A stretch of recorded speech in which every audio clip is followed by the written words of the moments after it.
The champagne sparkled like someone else's dream, not hers. I wasn't supposed to be here. I should have been folding napkins in the ballroom 2 floors down, invisible like always. But instead, a gold pen hovered in my hand, inches above a marriage contract that didn't belong to me. Sign, he said softly. Nathaniel Vale, billionaire, cold, precise. The kind of man who never had to ask twice. Tonight, his voice sounded like silk wrapped around steel. It's a transaction, he added. Nothing more. My heart pounded against my ribs like it wanted out. Marry the man who owned the building where I scrubbed floors. Marry him to erase debts that weren't even mine. I should have run. But instead, I signed. The office was too warm, or maybe that was just my pulse. A thick, glossy folder lay between us, its gold-embossed logo shining like something expensive enough to burn me if I touched it. I'll clear your debts, Nathaniel said, adjusting his cufflinks like this was any other boardroom deal. You'll have housing, security, a life without running. His voice was flat, practical. No softness. Just power dressed in a tailored black suit. I wanted to ask why me. Why the maid who washed his champagne glasses at midnight? But I already knew the answer. He didn't want a wife. He wanted silence, compliance, someone invisible. You don't love me, I said, the words tasting foreign. His gaze flicked up, slow and precise. Good. That makes 2 of us. The pen still trembled in my hand. Behind me, the city lights blurred into a wall of gold. I had a brother in a hospital bed. Bill collectors who called more than friends ever did. Choices had become a luxury long ago. Why me? I asked anyway. Because, he said, leaning closer, I don't need a fairy tale. I need someone who won't ask for my heart. I exhaled and signed the second page. The driver was already waiting when we left. Black car, black windows, black promise. The city moved around us in streaks of light, but inside the car it was silent except for the faint hum of the engine.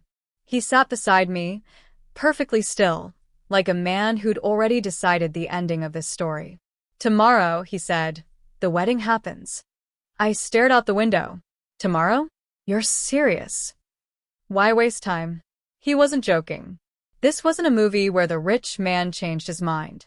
He was making arrangements. My life was becoming an appointment in his calendar. I twisted the ring box he'd handed me earlier. Platinum. Heavy. Beautiful. Like a cage with diamonds. It's fake, I whispered. It's binding, he corrected. He didn't touch me. He didn't have to. His presence filled the car, steady and cold and magnetic in a way I hated admitting. Do you always buy your brides like this? I muttered. He turned his head slowly, eyes catching a passing streetlight. No. I usually don't need to. I didn't look at him again. But I didn't give the ring back either. The dress came at dawn. A box on my bed in the tiny staff apartment, wrapped in white tissue, smelling faintly of cedar and something expensive. Inside, silk that didn't belong to girls like me. I brushed my fingers over it like it might vanish. This isn't real, I reminded myself. This is a contract. But when I stood in front of the mirror hours later, the maid was gone. In her place stood someone the world might actually look at. Breathe, a voice said behind me. I jumped, heart hammering. He was in the doorway, perfectly put together, no trace of sleep on his face. You shouldn't be in here, I said. It's my building. Of course it was. His gaze moved slowly, deliberately. Not the way men look when they're trying to consume, but like he was measuring how well his plan fit. Still, something flickered in his expression. A crack in the ice. You clean floors better than most people walk red carpets, he said. Is that a compliment? No, he said. But it sounded like one.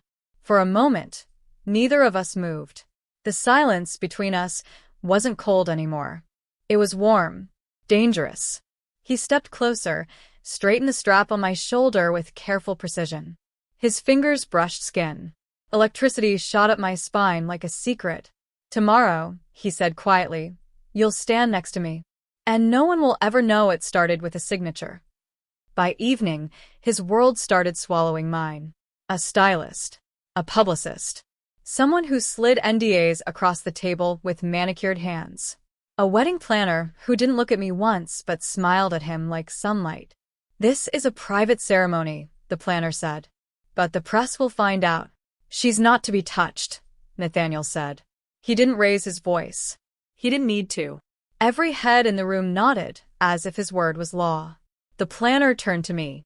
"Do you have any family attending?" The question hit like a stone to the chest. "No." "Good," Nathaniel said. "Less noise." I shot him a glare, but he was already signing something else, perfectly unaffected. He didn't notice the way my throat tightened, or maybe he did and didn't care. Except his hand brushed mine under the table when someone passed me a drink I didn't want. Barely a touch. Enough to steady. The press release went out at 8. By 8:30, my old phone buzzed nonstop. Friends, coworkers, even the landlord. "You're marrying him? Are you serious? How much did he pay you?" I turned it face down. "Tomorrow," Nathaniel said calmly, "you stop being the maid." "I never agreed to stop being me," I snapped. His gaze met mine, sharp, unreadable. "Then don't," he said. "Just remember whose name you'll wear." That night, I couldn't sleep. The city outside was alive. Sirens, lights, a world that didn't care who I married.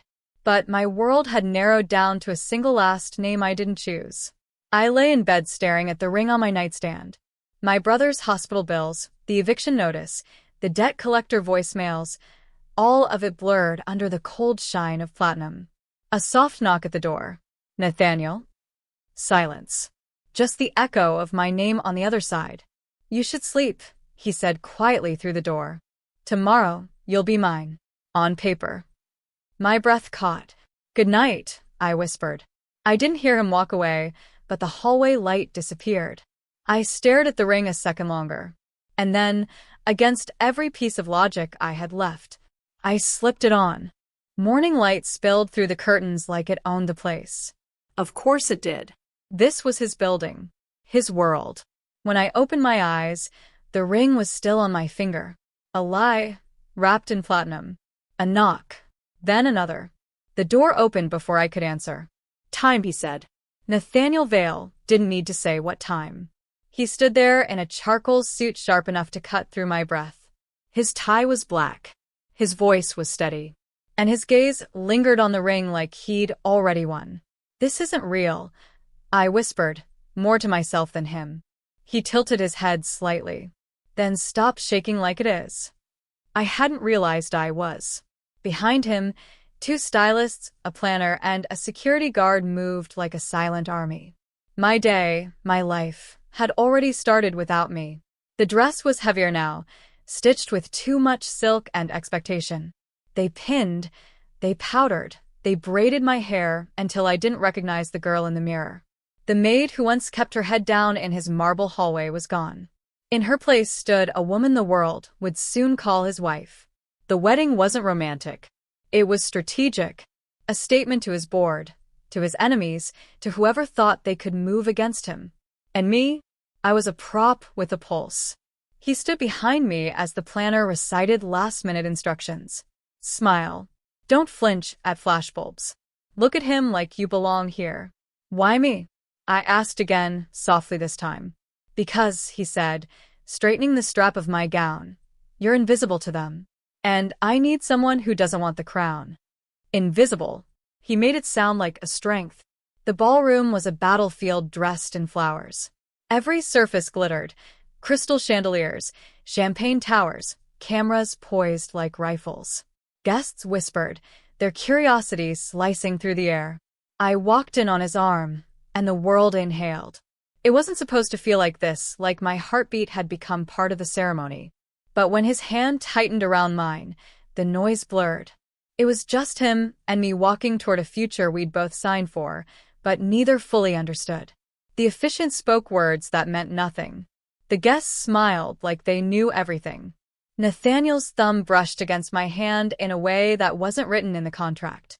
When he slipped the ring on my finger in front of everyone, it didn't feel fake. It felt like surrender. "Do you?" the officiant asked. His voice was steady. "I do." My throat burned. I do. The applause came like thunder. The reception blurred. I don't remember what song was playing or which champagne flute I pretended to drink from. What I do remember is him. Always him. Everywhere I turned, Nathaniel was already watching me. Not the way a man watches his lover. The way a storm watches the ocean, waiting to swallow it whole. Smile, he said, his mouth inches from my ear as reporters shouted questions from the edge of the room. They're already looking for cracks. I forced my lips into something that wasn't a smile, but passed for one. His hand slid to the small of my back, firm, steady, proprietary.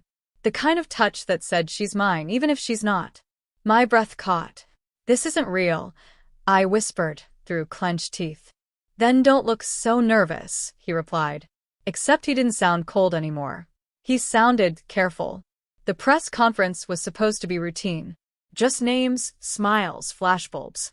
But then someone in the crowd shouted, "She's just the maid." The words cracked through the ballroom like gunfire. For a second, I froze. I could feel every eye turning, peeling me apart layer by layer. The designer dress didn't matter. The ring didn't matter. I was still her, the invisible girl who scrubbed the CEO's floors. I opened my mouth to speak, but never got the chance. Nathaniel's voice cut clean through the noise. "She's my wife," he said, steady as steel. A hush. Then camera shutters. His arm wrapped around my waist, pulling me closer. He didn't even blink when the crowd erupted again. He just kept me close, as if the whispers couldn't touch me there. "This is why I chose you," he murmured against my temple. "Because they don't see your worth. But I do." Something sharp lodged itself in my chest. I didn't know whether to hate him for it, or fall deeper. By the time the lights dimmed and the last reporter left, the city outside had gone black. He walked me to the elevator in silence, his hand still resting against my back. We stopped at the penthouse floor, his world, not mine. "I'll sleep in the guest room," I said. His jaw tightened just barely. "You'll sleep wherever you feel safe." "Why are you doing this?" I whispered. His eyes found mine, steady, unreadable. "Because deals are easy. But you aren't." The elevator doors opened. And for the first time, since signing that contract, I wasn't sure who was pretending anymore. The penthouse was all quiet edges and expensive silence. The kind that made you aware of your own breathing. He showed me through it like a museum guide with keys to everything. Floor-to-ceiling glass. A living room that looked like the inside of a jewelry box. A kitchen that gleamed like a confession. "Your room is here," he said, palm brushing a biometric panel. The door whispered open to a suite twice the size of my entire staff apartment. A bed like a cloud. A closet with soft lighting and empty hangers waiting to be told who I was. "I don't need this much," I said. "You need space." "For what?" "To remember you have a choice." I almost laughed. I signed away the big ones. He didn't argue. He crossed to the window, hands in his pockets, city lights washing him in restless gold. "You didn't sign away your name. You just changed it." His mouth tilted, not quite a smile. Temporarily. A folder lay on the dresser. I recognized his crisp stationery before I saw the contents. A schedule, color-coded. A security badge. A list of optic-sensitive events with notes in the margins. Press-friendly, board-facing, avoid questions about family. And at the bottom, in his handwriting, "If you don't want to attend any of these, tell me. I'll handle it." "I thought this was all performance," I said. "Where does asking me fit in?" "Control is most efficient when voluntary." I gave him a look. He almost smiled again. "I'm not here to police you. I'm here to protect the investment."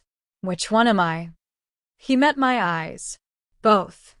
The first morning tasted like the beginning of a long lie. I woke to coffee already made and a note beside the cup in a neat, confident script. "Dr. Santiago at 10. I'll meet you there. N." For a moment, I didn't understand. Then I did. My brother. A doctor I had called 6 times and could never get past the front desk for had answered Nathaniel on the first ring. I found him in the kitchen, sleeves rolled up, tie not yet set. He was stirring sugar into his own coffee, as if he ever needed anything sweet.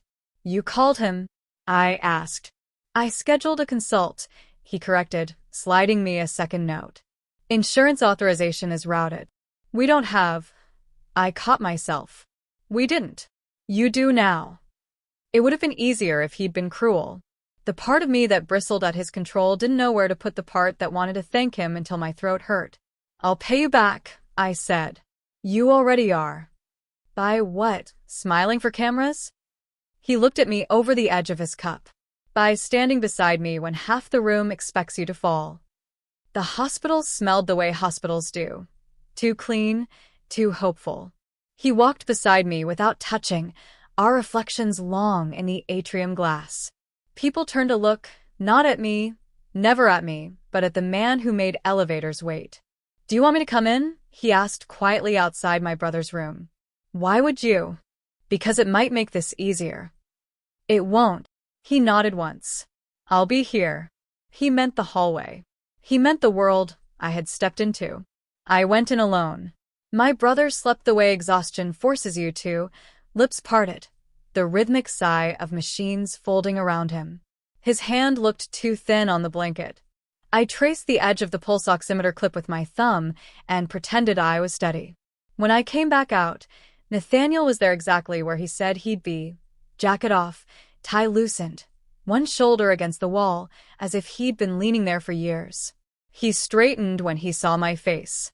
"What did Santiago say?" "Time," I said. "Medication adjustments. Another imaging series. We have options." "Good." He didn't smile. He didn't say "I told you so." He just put his hands in his pockets like he was holding back something gentlemen don't do in hallways. On the way out, a nurse stopped me. "Mrs. Vale." Her voice wobbled with curiosity. "Could you sign this?" The billing contact changed. "Mrs. Vale." The syllables hit and left a bruise. I nodded, signed where she pointed, and kept walking until the silence of the car felt like shelter. "You can correct them," he said. "About what?" "Your name." "Would that be good optics?" He glanced out the window. "I care about outcomes." "Which are?" "You and your brother not losing sleep over invoices." Something in my chest loosened without permission. I looked away before he could see it. In the afternoon, the publicist arrived with a smile she probably had trademarked and a tablet full of questions. "We'll start light," she chirped.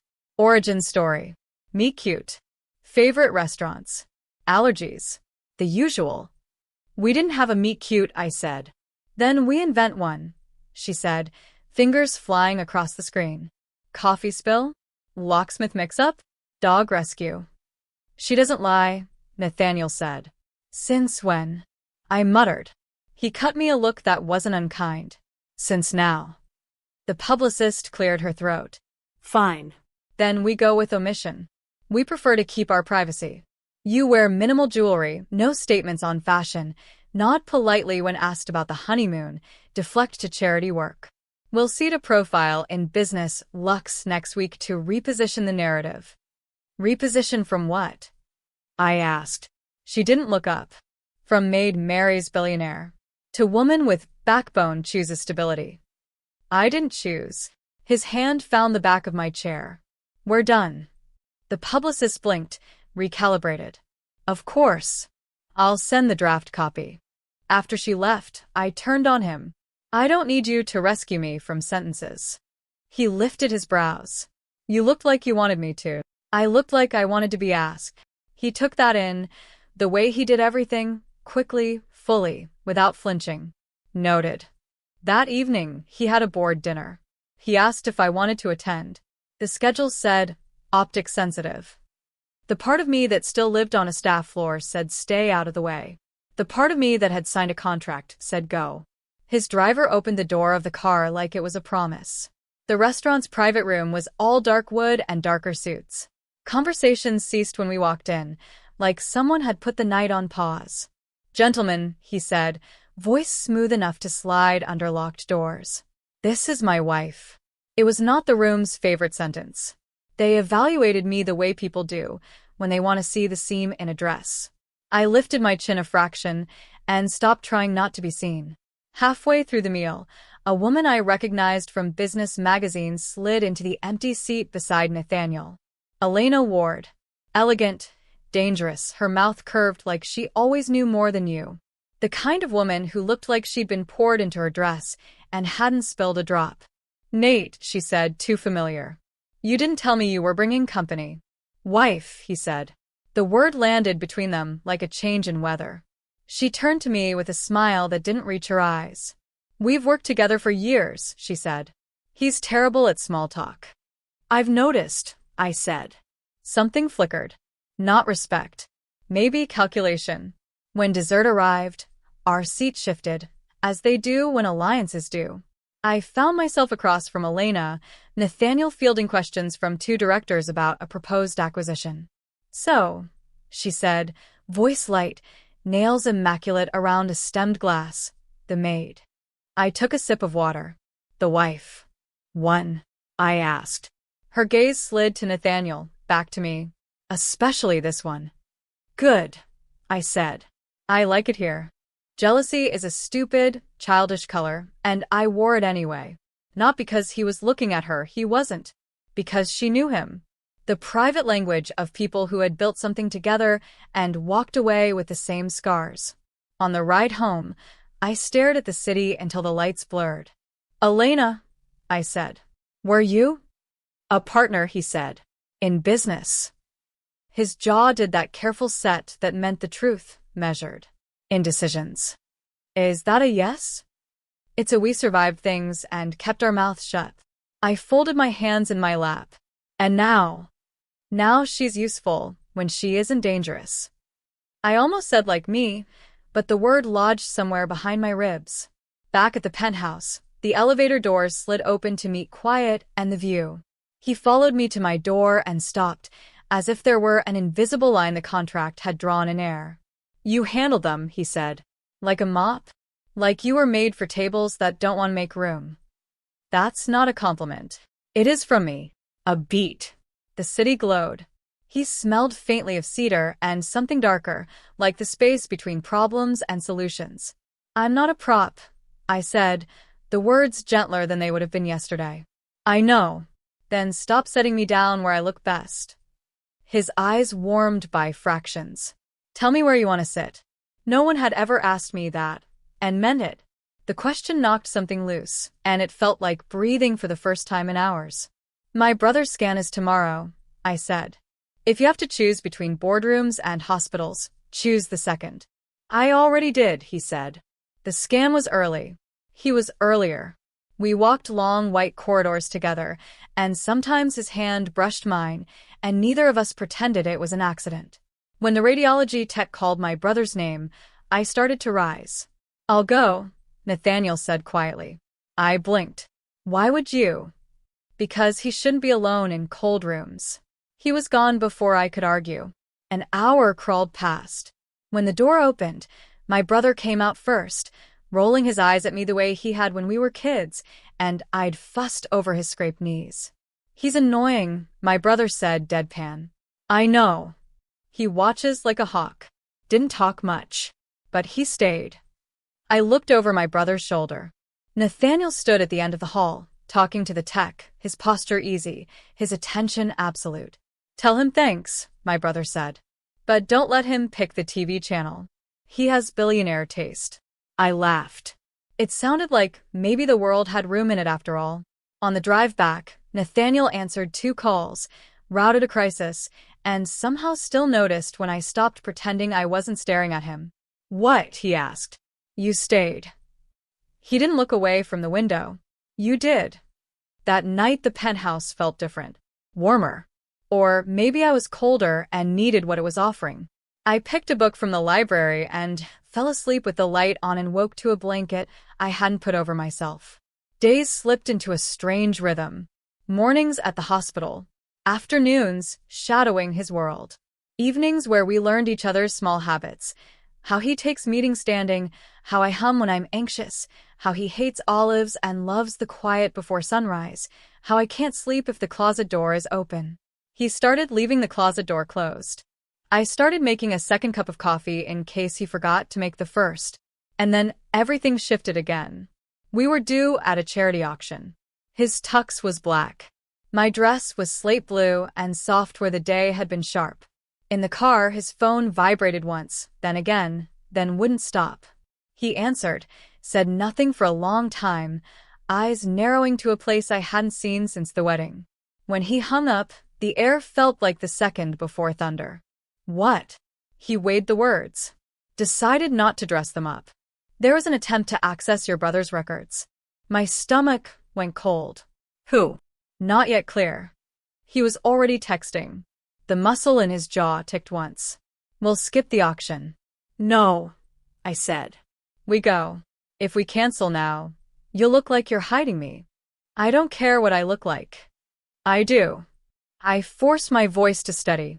They want to scare us off balance. So we don't wobble. We show up. Silence, riding the edge between respect and refusal. He exhaled, a thread of a laugh with no humor. You're going to be a problem. Already am. At the auction, the room glittered like nothing bad ever happened. He kept me on his arm like a promise he intended to keep. He bid on exactly one item, a private ward renovation in the hospital where my brother slept, and he didn't stop until his number was the only one that mattered. A woman in a red dress approached us near the bar. Not Elena. New trouble. New perfume. She smiled like we were in on the same joke. Mr. Vale, she purred. And Mrs. Vale. Finally. Do we know you? I asked. Not yet, she said. But we know you. She handed him a small cream envelope embossed. No return address. No insignia. Just our names in black ink that had bled slightly, like whoever wrote it had pressed too hard. Nathaniel took it, didn't open it. His hand on my back tightened, just enough for me to feel it, just shy of enough for anyone to notice. From who? He asked. She smiled wider. From someone who remembers how stories start. And how they end. She melted back into the crowd like smoke. In the car, he turned the envelope over under the dome light. The paper was thick. The seal was plain. He looked at me. Do you want me to? Open it, I said. He slid a finger beneath the flap, clean, precise, like everything he did. Inside, one photograph and a single line in neat block print. The photo was grainy, taken through glass at night. My brother's hospital room. Me asleep in a chair. A blanket I didn't remember, pulled to my chin. The line beneath it read, "Easy to protect what you can see." My skin went cold.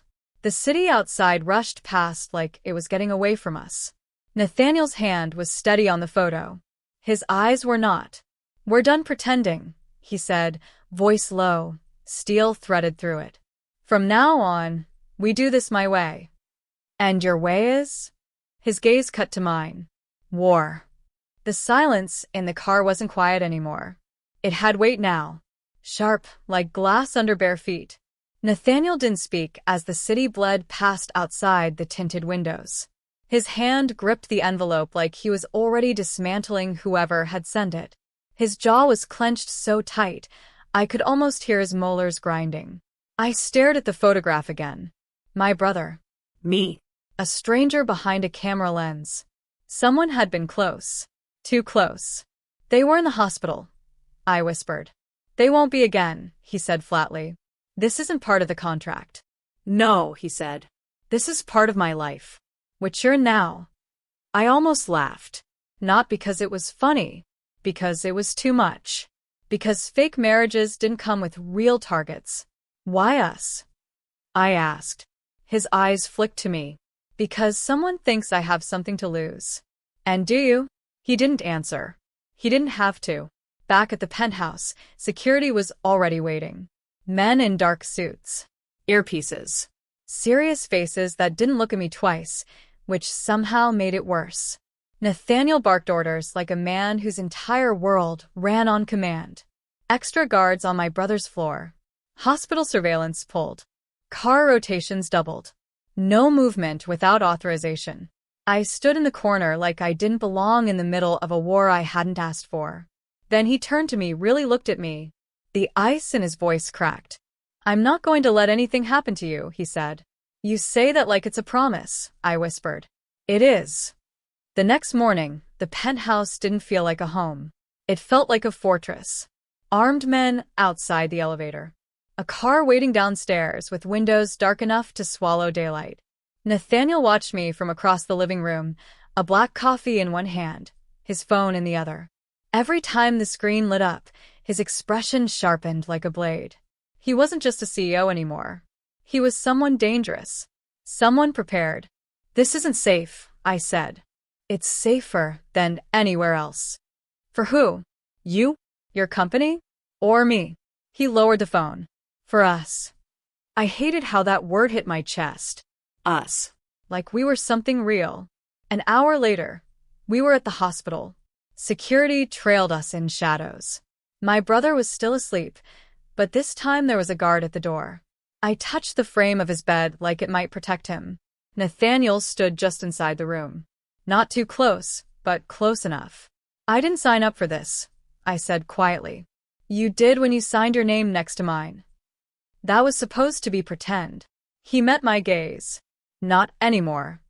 Something inside me shifted. I didn't know if it was fear or something worse, the kind of feeling that made you want to trust someone who shouldn't be trusted. Back at the penthouse, he handed me a folder. Inside, a list of security protocols. Codes. Schedules.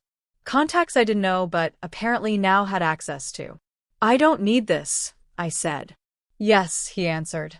You do. And you're going to learn it. Why? Because if they can find your brother, they can find you. And if they find you, he stopped. His jaw tightened. They won't. I'm not one of your executives, I muttered. No, he said quietly. You're the one thing they can use against me. The room felt too small. I turned away, staring at the endless city through the glass. Below, everything looked so normal. Cars. People. A world where threats didn't arrive in cream envelopes. Why me? I whispered. He took a step closer. Because I didn't think anyone could touch you. I was wrong. His hand brushed mine, a whisper, not a grip. Just enough to ground me in a storm neither of us had invited. That night, I couldn't sleep. Every sound outside the room felt like danger with a heartbeat. Around 3 a.m, I gave up and padded barefoot down the hallway. He was in the kitchen, sleeves rolled to his elbows, tie gone, pacing like a caged wolf. He didn't hear me at first. When he finally looked up, something flickered behind his eyes. Not the ruthless CEO. A man who hadn't closed his eyes in hours. You should be asleep, he said. So should you. I don't sleep when people come after what's mine. The way he said it, quiet, steady, like a storm that didn't need thunder, made my stomach tighten. I'm not yours, I said, more to myself than him. He didn't move closer. He didn't have to. I know. Then why did it sound like a lie? The next day, the news broke. Someone had leaked a story. Billionaire's marriage under threat. Fake wife in real danger.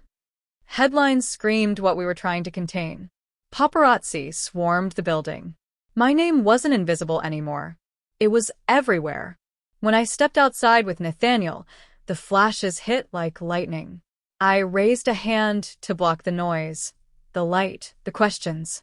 His arm slid around me, solid and sure. Just keep walking, he said. Why aren't you panicking? Because they're looking at me, he murmured. Not at who's behind this. He tightened his grip, as if to remind both of us, no one touches her. That night, the security perimeter closed tighter. We barely spoke at dinner. The envelope sat on the coffee table between us, unopened since the first night, like a third presence we couldn't get rid of. Do you trust me? He asked suddenly. I almost laughed. Is that a joke? No, he said. Because if you don't, this doesn't work. This wasn't supposed to work, I said. His eyes met mine, sharp, unguarded. I know. I stared at him across the table. The man I'd married for money was starting to look like someone I might fall for without meaning to. And that terrified me more than any threat. By morning the story had mutated. An online tabloid ran a slideshow of my before life. The staff break room, A blurry photo of me carrying a stack of linens, a shot someone had taken of me laughing with another maid on a loading dock. The captions were knives made of glitter. Nathaniel scanned the page once, then closed the laptop with 2 fingers like he was dimming a light. "We're done feeding them," he said. "No more public sidewalks.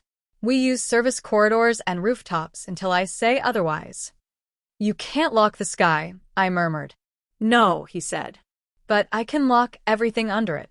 At noon there was a charity board luncheon I hadn't wanted and now refused to skip. If the plan was to make me hide, I would do the opposite. I picked a dress that didn't apologize for being in the room and threaded my hair back from my face like a woman with a spine. His driver dropped us at a side entrance. Inside, white linen, quiet money, the perfume of people who thought disaster could be politely avoided. Elena was there in slate silk, speaking to a man whose smile cut diagonals through the air. "Nathaniel," she said, gliding over. "Adrian Cade flew in." "Cade." "Venture vulture." He shook Nathaniel's hand and let his eyes flick over me, interested the way a hawk is interested in a field mouse it doesn't plan to eat yet. "So," he said, "the wife." "Adrian," Nathaniel said, voice cordial and empty. "The flight?" "Smooth enough to read your press," he said cheerfully. Then to me, "How's the view from the top floor, Mrs. Vale?" "Windy," I said. "Hard to hear small talk up there." Elena's mouth ghosted a smile. Adrian's eyes warmed like I'd just solved a puzzle. "Good. You'll need that." "Need what?" I asked. "The part of you that bites before you bleed." We took our seats. Conversations braided and unbraided. Every so often I felt eyes on us, as if people were comparing the rumor to its evidence. When the director at my right asked about our honeymoon plans, I deflected to the hospital wing renovation without missing a beat. Nathaniel's hand found my knee under the linen just once, not possessive, not a warning, a pulse. "You're doing fine." Between courses, Elena leaned past Nathaniel. "We traced the leak," she murmured. His attention sharpened without moving. "Who?" "Pierce Lang's office." Lang. Board independence masquerading as virtue. "Proof?" he asked. "Not yet," she said. "Breadcrumbs. He's been feeding a blogger with an appetite." "Why tell me now?" His voice stayed even. Ice on a glass. "Because optics matter," she said softly, eyes briefly touching mine. "And because if Pierce is the leak, then you," she glanced at me again, "are the pipeline he'll try to break." The room shimmered with conversation that wasn't ours. Nathaniel raised his glass to no one in particular and didn't drink. "Keep digging," he said. Adrian was back at our table before dessert, lazy grace curled around a spine that didn't bend. "You two are a headline," he said, amused. The marriage clause was creative. "What clause?" I asked. He looked delighted. "You didn't tell her, Vale?" Nathaniel's attention didn't flicker. "It's irrelevant." "To whom?" Adrian asked. "Because to Lang, it's the whole play." I set my fork down. "Explain it." Adrian's eyes flickered between us like he was watching theater he'd seen twice. "Your husband's control vests in tranches. One trigger is material stabilization of public image, i.e., a marriage with durability. If some enterprising director proves this union is a stunt, the clause reverses. Lang calls a vote. You lose board leverage." I felt Nathaniel go still beside me, like the second before a door slams. He didn't look at me when he said, "Enjoying yourself?" "Immensely," Adrian said. "But I didn't fly here to gossip." He leaned toward me, voice lowering. "People mistake you for a breach. Your ballast." He stood and drifted away like cigarette smoke. Elena watched him go, then looked at me. He's not wrong. On the car ride home, I kept my eyes on the city. "So if the marriage looks fake, you lose the board." "I don't lose," he said softly. "That's not an answer. It's the only one that matters." His phone vibrated. "Elena." He answered. I listened to silence speak between them. When he hung up, his face had that clean, careful look he wears when a piece moves across a board in his head. "We control the story tomorrow," he said. "Long-form profile. Not the tabloid, something that respects full sentences." We open the door before they kick it in. I stared. You told the publicist I don't lie. You won't. And we'll just charm them? We'll tell the truth that can be told. Which part is that? That you don't need me, he said. And you chose me anyway. I almost said I didn't, but the word died in my mouth. The truth was uglier and cleaner. I chose survival. And then I started choosing other things, one small, unsteady moment at a time. He booked the interview for morning. I tried to sleep and listened to my heartbeat behave like it belonged to someone else. Around 2, I padded to the window. The city pulsed with distant emergencies. From the kitchen came a soft clink. I found him at the island, sleeves pushed to his forearms, hair raked once like his fingers had been less professional than usual. You don't have to sit for this, he said without turning. I know, I said. I want to. He faced me. There was something like gratitude in his eyes, stripped of power's shine. I hate that you've had to get good at my world. Then help me be better, I said. Don't put me on the shelf and polish me. Put me at the table. A slow breath. You're at the table. Then let me speak, I said. Not just when it's pretty. He nodded once, and the nod felt like a hinge. The interviewer arrived with a cameraman and a pair of shoes she swapped into in the elevator, which I respected entirely. We sat facing the city. Questions were needles wrapped in silk. Childhood. Work. The first time I noticed Nathaniel. The last time I felt invisible. I didn't invent a meet-cute. I didn't pretend we were a fairy tale. I refused to let them turn my brother into a prop. Why marry him? She asked finally, voice soft, recorder bright red. Because I was tired of fighting alone, I said. Because he doesn't make the room smaller. I felt Nathaniel's gaze from the periphery like heat. The interviewer turned to him. Why her? He could have said, optics. He could have said nothing. He said, because she doesn't need my name to be who she is. And that's the only person I trust with it. When they left, my hands shook. He noticed and didn't pretend he hadn't. He took my fingers in his, unobtrusive, like he was just moving something on the counter. You were honest, he said. You told me not to lie. Not everyone listens. Then why ask them questions? To see how they run. The afternoon frayed on the edges. Security flagged an unmarked car that had circled the hospital twice. The head of IT called to say someone had probed the firewall from a cafe 2 blocks from Lang's office. Elena sent a text. Cade says Lang plans a special meeting. 7 a.m. He'll push vote to appoint interim. Interim? I asked, reading over his shoulder.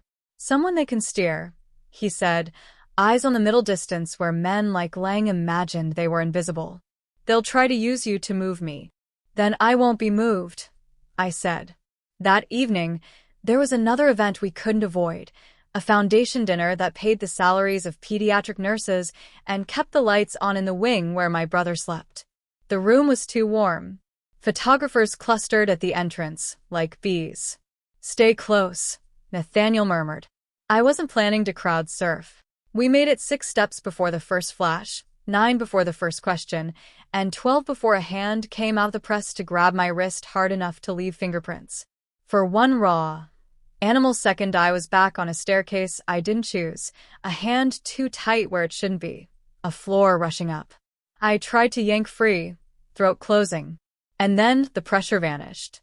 I didn't see Nathaniel move. I saw the space he left. He was between me and the cameras, voice low, lethal, without raising a decibel. Which one of you touched my wife? The words weren't loud. They didn't need to be. They carried the way cold does. Silence rang. The man who'd grabbed me tried to shrink back into the crowd. Nathaniel didn't touch him. He didn't have to. 2 security leads appeared like punctuation, speaking quietly, firmly. Badges were checked. Event passes revoked. The man was escorted out into a night that would be longer than he'd planned. Nathaniel turned back to me, eyes scanning for damage he couldn't punch. He saw the crescents the man's nails had left in my skin, the way my breath stuttered like a car that didn't want to turn over. Are you hurt? He asked, voice already failing the test of calm. No, I said. Not really. He lifted my wrist, careful as glass, thumb tracing the reddening marks. His mouth tightened. "You don't get to touch her," he said softly to no one and everyone. Not even by accident. Inside, the gala kept glittering because it didn't know how to do anything else. Elena met us near a column and moved to stand with her back to mine, forming a shape with Nathaniel that said "try it again," and see. Adrian materialized with 2 glasses of still water and the look of a man who loved a plot but hated a mess. "Lang's people are here," he murmured. "Where?" Nathaniel asked, not looking away from me. 2 by the donor wall. 1 near the dais. 1 pretending to care about the silent auction. "I'm taking her out," Nathaniel said. Adrian's mouth tilted. "That would be an optic." "Then let them take a picture," I said. "Of you leaving with your wife when she asks you to." He looked down at me, an entire conversation in his eyes. The part that wanted to fight. The part that wanted to listen. He nodded once.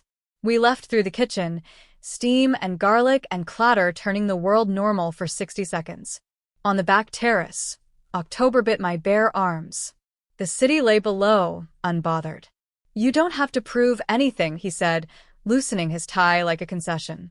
"Not to Lang, not to me, not to a camera." "I know," I said. "That's why I can." He huffed a laugh, softer than any version of him I'd met. He stepped closer, not touching. "I hate that this touches you." "It touches you first. That doesn't make it better. It makes it honest."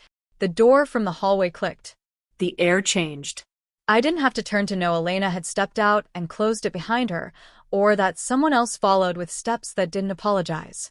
"Cade," Nathaniel said without warmth. Adrian's voice was easy. "Lang will force the vote at 7. He has 3 locked. He thinks he has a 4th. Does he?" Nathaniel asked. Adrian's gaze slid to me, then back to Nathaniel. "Depends whether he can make your wife blink." "She doesn't," Nathaniel said. Adrian's mouth curved. "So I've noticed." He reached into his jacket and held out another envelope. Plum paper this time, elegant in a way that tried too hard. "From Lang?" Nathaniel asked. "From someone who likes chessboards," Adrian said. "I'm Switzerland." Nathaniel took it and didn't open it. "Why help me?" "Because I hate being bored," Adrian said cheerfully. "And I hate Lang more." He left as lightly as he'd arrived. Elena stayed, eyes on the skyline. "If the marriage looks real, the clause holds," she said. "He's betting on you to flinch." I swallowed. "How do I not flinch?" "Remember that you're not here to be approved," she said. "You're here because he chose you when approval was cheap." The elevator ride-up felt longer than gravity allows. In the penthouse, the lights were low, and the room looked like it was holding its breath. Nathaniel slit the plum envelope open with the same knife he'd used to slice limes last night. Inside was a single sheet and a photo. The photo was newer. My brother's room again. Not grainy. Crisp. Clothes. A hospital bracelet in focus. A hand on the rail that wasn't mine. The note read, "Tomorrow, the board. Tonight, the boy." The room tilted. I grabbed the edge of the island to make the floor behave. Nathaniel already had his phone to his ear, voice clipped, precise. "Go now." "I see you. Lock it down." No one in or out without my voice.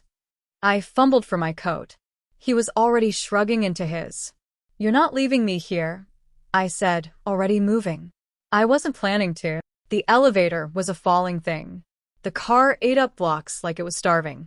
He called ahead to the hospital chief, to security, to Santiago, to a man whose name he didn't say out loud. His face went still the way faces do when they're about to break something carefully. The hospital at night is all hum and blue light. We ran. The guard at my brother's door stepped aside. The bed was empty. For a second, there was no air in the room. Then the monitor chimed from behind a privacy curtain. We yanked it back. My brother lay there, eyes fluttering, a nurse beside him adjusting a line. "Transfer to imaging," she said, startled. We paged. Orders were. "No one ordered this," Nathaniel said, voice like a blade across silk. My phone vibrated. I looked down. A message from an unknown number. "You can keep him safe. MRS. Vale." If you learn how to obey. Then another, before I could breathe. Check the bracelet. I looked at my wrist. The thin gold band Nathaniel had clasped there after the first envelope. The underside blinked, and I'd never noticed, pulsing twice then once. A code. What does that mean? I asked, throat raw. Nathaniel's eyes cut to my wrist, then to the door, then to me. It means, he said, every syllable a decision. They're in the building.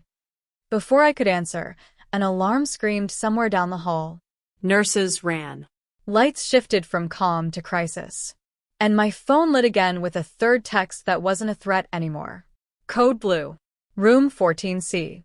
The sound of the alarm sliced through the hospital like a blade. Sharp. Immediate. Unforgiving. Nathaniel's voice snapped out, calm but edged in steel. 14C. He grabbed my hand, pulling me down the hallway. Nurses rushed past us in controlled panic, their shoes squeaking on polished linoleum. The fluorescent lights flickered like the hospital itself was holding its breath. The code blue alarm wailed. 14C. That wasn't my brother's room. But someone wanted us there. Nathaniel, I whispered. This is a trap. I know, he said. But we're walking into it on my terms. Security converged from both ends of the hallway, black suits among blue scrubs. Nathaniel didn't slow down. He pushed the crash door open, and for a heartbeat, the world narrowed to a single hospital room. Empty. No patient. No monitors. No nurses. Just a phone, ringing on the bed. A burner. Black. Cheap. Waiting for us. Nathaniel walked forward like a man who'd stared into worse. I whispered, "Don't." He answered the call. A distorted voice filled the room, low and smooth. "Mr. Vale, how does it feel to finally have something to lose?" "Not for long," Nathaniel said. No hesitation. No fear. Cute, but not accurate. We could have taken the boy. We didn't. Consider this a courtesy. Name what you want. You already know, the voice said. Tomorrow. The board. You walk out, you step down, and your family stays untouched. I felt the word family hit me like a stone. Fake marriage. Real danger. Nathaniel's jaw clenched. You're making a mistake. No, the voice purred. I'm giving you a choice. The line went dead. Nathaniel hurled the phone against the wall, the sound of it shattering cutting through the sirens. Security flooded the room seconds later, scanning, shouting codes, calling sweep teams. He stood in the middle of the chaos like a storm that refused to break. "They're in the building," I said again, breath shaking. His eyes locked on mine. Cold. Focused. Not for long. We returned to my brother's room with armed security flanking every corner. He was safe, asleep, unaware of the world tilting beneath him. Nathaniel didn't speak until the guard confirmed the entire floor was locked down. Then he turned to me. "This is no longer a rumor war," he said softly. "This is war." I wanted to scream. I wanted to shake him. But most of all, I wanted to protect my brother. "Then tell me what we do." "You stay with me," he said. "I don't need protection." "Yes." He cut me off, voice low and steady. "You do." Something in his face had shifted. Gone was the smooth, unshakable CEO. This was something harder, older. A man who had lived with enemies. "They know your name now," he said. "They know your face. That makes you leverage." I forced a breath into lungs that didn't want it. "And you? They've been trying to take me down for years," he said. "They just finally found a way to aim." The night blurred into a blur of flashing badges, whispered codes, men with dark suits and clipped earpieces. The hospital turned into a bunker. I sat beside my brother's bed, fingers tight around his wrist, listening to the machine's hum. Nathaniel stood near the window, speaking quietly into his phone, his voice threaded with precision and threat.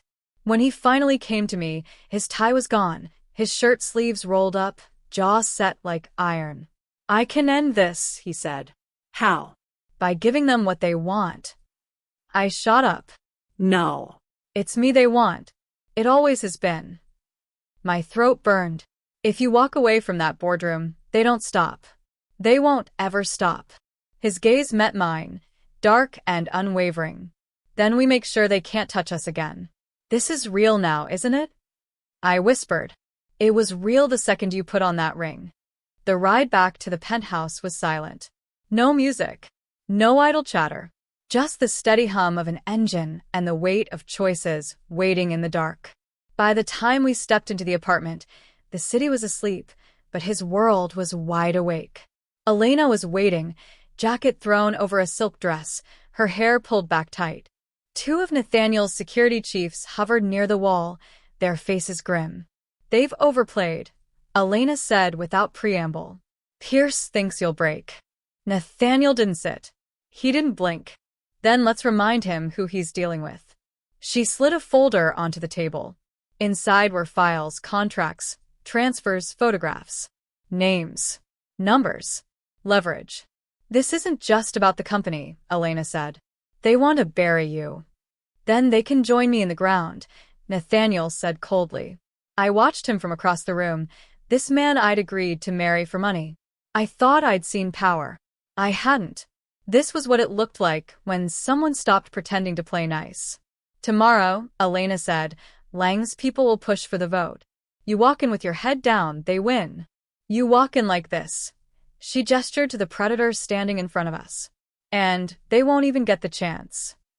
They've threatened her brother, Nathaniel said. His voice was low, dangerous, personal now. I know. They'll regret it. Elena's eyes flicked to me. Are you ready for that? I didn't hesitate. Yes. Nathaniel's gaze lingered on me for a long beat. Then we finished this. Hours before dawn, the penthouse was wrapped in quiet tension. He was at the window again, hands in his pockets, staring at the city like it was a chessboard. I approached slowly. The distance between us had shrunk without either of us meaning it to. You should sleep, I said softly. I can't. Because of them? His jaw flexed.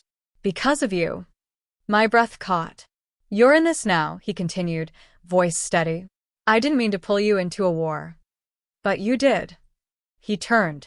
His eyes weren't the eyes of the man who handed me a contract. They were raw, unmasked. And I'll burn down every wall to get you out of it. I stepped closer. I don't want out. His breath hitched. You don't understand. I do. My voice was quiet but firm. I signed a contract for survival. But what I didn't expect was to care. About you. About this. He froze, as if someone had pulled the air out of the room. I don't know when it happened, I whispered. But it did.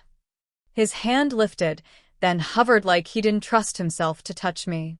I closed the distance for him. The kiss wasn't soft. It wasn't sweet. It was the collision of two people who'd spent too long pretending not to feel. His hands found my waist like he'd been fighting it for weeks. My fingers tangled in the fabric of his shirt, and for a heartbeat, the world outside didn't exist. He broke away first, forehead pressed to mine, breath rough. This changes everything. It already has, I whispered. He cupped my face like something fragile but claimed. Tomorrow, he said, voice rough, we take everything back. At dawn, the sky cracked open with pale light over the city. Nathaniel stood in a black suit, every inch the man the world thought he was. Except now I knew better. There was fire under the polish, a heart behind the blade. He reached for my hand. Not for show, not for contracts, but because he wanted to. Ready? He asked. I nodded. Let them try. And together, we walked out to start a war neither of us planned for, but both of us intended to win. The car was silent on the way to the Vale corporate tower. Not the nervous kind of silence, the sharp, steady kind that comes right before something breaks. Nathaniel sat beside me, black suit crisp, watch face glinting faintly with the light cutting through the tinted glass. Every inch of him said control. Power. A man who didn't flinch. Except his hand was wrapped around mine like it belonged there. You don't have to walk in with me, he said, voice lower than usual. I'm not watching this from the sidelines, I answered. He gave a slight nod, not the CEO nod, not the one he gave his board, but the one he'd started giving me. The real one. The building rose ahead of us, like it owned the sky. Rows of tinted windows. Press outside like vultures waiting for blood. Flashes burst the second the car slowed. The moment he stepped out, the crowd surged forward. Microphones. Questions. Rumors. Nathaniel didn't flinch. I followed him out, chin lifted, my pulse drumming in my throat. When they shouted fake marriage, his hand tightened around mine. And then, just like at the wedding, he pulled me close, steady, sure, unshakable. Keep walking, he murmured. The press didn't matter. The board did. The top floor smelled like leather, power, and expensive bad decisions. The boardroom was all glass and polished stone, the city stretching out like a conquered empire behind Nathaniel's chair. Pierce Lang sat at the far end of the table, surrounded by his allies. Every smile around that table was sharp. Every glance at me was worse. Elena stood against the wall in her suit, not a board member, but more dangerous than most of them combined. Adrian was there too, smirking like a man watching a chess match he'd already solved. Nathaniel pulled out the chair beside him for me. A deliberate act. A statement. I sat. And the temperature in the room shifted. Pierce cleared his throat. Mr. Vale, he said smoothly. This emergency session is to address a concern of transparency. Optics. Stability. His eyes slid to me like I was something on a plate. And suitability. Nathaniel didn't take the bait. Then let's address it. Rumors about the legitimacy of your marriage have raised questions. Pierce leaned back like a king who thought he was winning. The shareholders are uneasy. What you mean, Nathaniel said, voice like a blade, is you're uneasy. A ripple ran through the room. Pierce gave a tight smile. This company isn't a love story, Nathaniel. It's business. Then why are you trying to make it personal? Nathaniel countered. Pierce's eyes flicked to me again. Because personal is leverage. And you handed it to us. I could feel every stare in that room. Once that would have made me shrink. Now it only made me lift my chin higher. Pierce kept talking, numbers, clauses, strategy disguised as law. And therefore, to protect the company's image, I motioned to remove Nathaniel Vale as acting CEO and interim chair. Denied, Nathaniel said before the man finished. You can't deny a motion, Pierce snapped. I just did, Nathaniel said. Adrian laughed softly from his corner. This is going to be fun. Pierce slammed a stack of documents on the table. You violated the stabilization clause. The board has reason to believe your marriage is a stunt. The door opened. 2 journalists and a legal representative from the shareholder committee entered. The profile interview Nathaniel had agreed to release this morning had already gone live. On every screen around the room, still images of me and Nathaniel played on silent loop. Me talking to the interviewer with my hands clenched on my lap. Nathaniel watching me like I wasn't just part of a plan. Someone had printed the transcript. Pierce froze when the journalist set a copy in front of him. Public sentiment index is climbing, Elena said calmly. 43% in 2 hours. And growing. The numbers on the screen behind them flickered. Stock tickers. Investor sentiment graphs. The curve went up, not down. Pierce turned the page, and there it was. Because I was tired of fighting alone. Because he doesn't make the room smaller. The quote wasn't polished. It wasn't rehearsed. It was real. And then Nathaniel's line, captured like a confession. Because she doesn't need my name to be who she is. And that's the only person I trust with it. Silence ate the room. Pierce's smirk cracked, just barely. Clever trick. No trick, Nathaniel said. Truth. Pierce recovered quickly. Truth or not, threats don't disappear because of good press. That was when Elena stepped forward. About that, she said, sliding a small black drive across the table. Lang. You might want to check your personal account activity before you speak again. The color drained from his face. Adrian. Nathaniel prompted.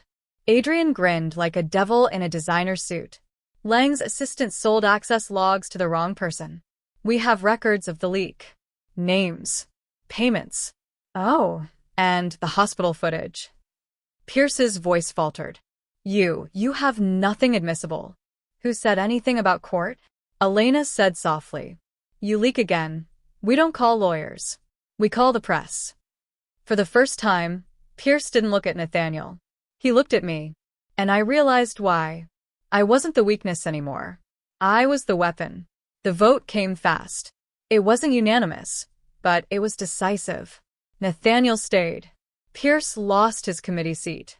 Security escorted him out, face pale, mouth tight. As the door shut behind him, a long silence followed. Then Adrian lifted his glass of water like it was champagne. Well, he drawled, that was more entertaining than expected. Nathaniel leaned back in his chair, exhaled slowly. Not the sigh of someone surprised. The sigh of someone who'd expected the war and won it anyway. I didn't realize I was still holding his hand until he squeezed back. Outside the boardroom, reporters swarmed. But this time, Nathaniel didn't shield me.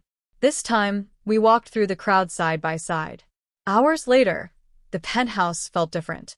The war had left its scars in the air, quieter now, but not gone. Nathaniel stood near the window again, the skyline blazing behind him. But this wasn't the cold man I met the night I signed that contract. He looked undone. Just a little. They won't stop, I said quietly. No, he admitted. But they'll bleed before they touch you again. I walked closer, feeling the weight of everything that had happened in a matter of weeks. You're still holding my hand. I know. And if I let go... He looked down at me. I won't. The distance between us wasn't distance anymore. His hands found my waist, and for the first time, there wasn't a war or a contract or an audience watching us. There was just us. The maid and the man who didn't believe in love. The marriage that was never supposed to matter. But did. The city lights flickered like a heartbeat. Nathaniel's forehead rested against mine. Tomorrow, he said softly, they'll come up with new ways to try and tear this down. Then we'll build something stronger, I whispered. He smiled then, small, real, rare. You shouldn't have to fight this hard. Neither should you. Then we fight together. The sun was already bleeding across the skyline when the building emptied out. What had started as a battlefield had turned quiet. Not peaceful exactly, just the kind of quiet that comes when the other side realizes they've lost. Nathaniel and I stepped out through the private exit, where the press couldn't reach. The streets smelled like rain, and the city was still waking up. It didn't feel like the night before a war anymore. It felt like the morning after one. He didn't speak in the car. Neither did I. But his hand stayed wrapped around mine the whole drive. Not because of a contract. Not because anyone was watching. Because he didn't want to let go. And I didn't want him to. When the car finally stopped outside the hospital, the first thing I saw was my brother sitting up in bed, half annoyed, half smug, watching cartoons on the tiny TV like nothing had happened. You look like you ran a marathon, he said as I walked in. More like a demolition derby, I answered, relief flooding through my voice. I reached him in 3 steps and hugged him so tightly he groaned. Too tight. I whispered. Yep, he said. Don't stop. Behind me, Nathaniel stood in the doorway. No suit jacket now, just his white shirt rolled up, tie loosened. The exhaustion was there in the lines of his face, but so was something else. Something I hadn't seen in him before this week. Something almost soft. My brother looked between us, eyebrows lifting in that older brother who's younger but knows too much way. Well, he said slowly. That didn't take long. I flushed. Shut up. He smirked. Yeah, I'm good. Nathaniel stepped closer. My brother studied him carefully. The way boys who've had to grow up too fast do when they meet someone who could break everything. Nathaniel didn't flinch. He held that gaze with quiet respect. Thanks, my brother said finally, voice quieter now. For whatever you did. Nathaniel didn't say you're welcome. He said, you're safe now. And somehow, that meant more. Later, back at the penthouse, I stood in the living room barefoot, staring at the skyline. The war was over. But the weight of everything hadn't faded yet. It sat just behind my ribs, steady and warm. Nathaniel came up behind me, his footsteps quiet against the polished floor. I'm not good at apologies, he said. And I'm worse at this. I turned. At what? He exhaled slowly. Letting someone stay. The city light bled across his jawline, the same way it had that first night when everything was still fake. Now it wasn't. Not even a little. I married you because it made sense, he said, voice low, honest in a way he didn't give to anyone else.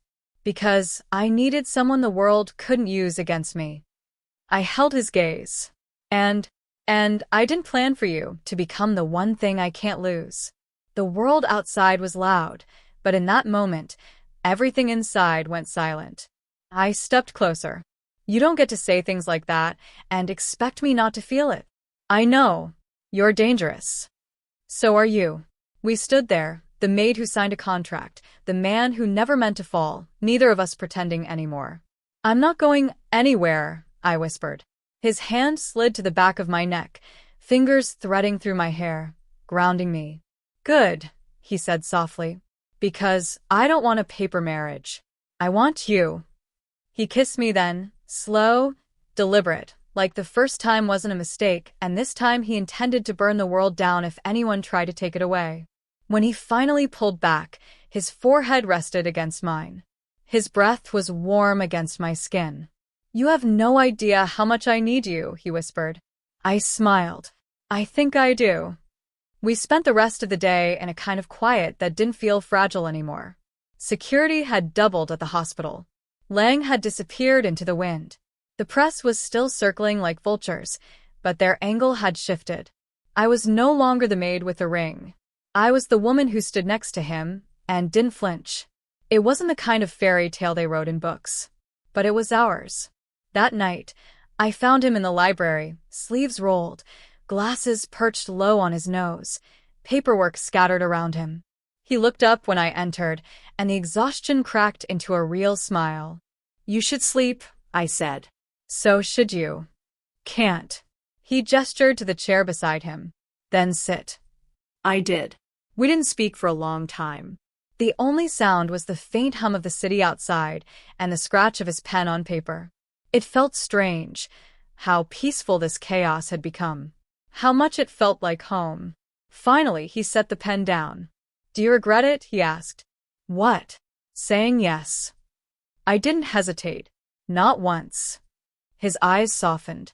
Even when it was just a contract? Especially then, I said. Because that was the moment everything started to change. Weeks passed.